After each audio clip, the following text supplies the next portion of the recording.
Mr. Thompson, anything you want to say, sir, to the families of Richmond Hill? Gary Thompson supposedly had a change of heart before the actual November 2012 explosion in Richmond Hill. Authorities say there were two failed attempts to set the home at 8349 Field Fairway on fire to collect on an insurance policy. During one of the failed attempts, Thompson was allegedly offered $5,000.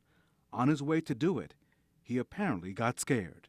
Now a jury will determine if the evidence will lead to his freedom or conviction. His legal team does not believe he can get a fair trial in Indianapolis, so his lawyers and the prosecution agreed to look for potential jurors from Madison County.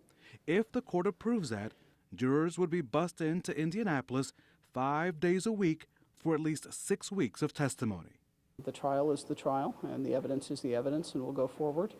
And while we have to look to justice being served and not to what individual people want, at the same time we're aware the Richmond Hill residents want this case resolved. The prosecution disclosed it would not be good to move the trial or get jurors from Johnson, Shelby, or Hancock counties because based on 911 calls, people in those areas felt the Richmond Hill explosion.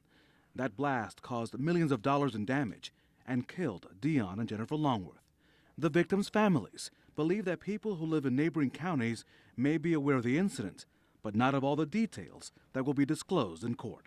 Even after the other two trials, when we talked to the people, the jurors afterwards, they said, yeah, they had heard about it, but they made decisions anyway.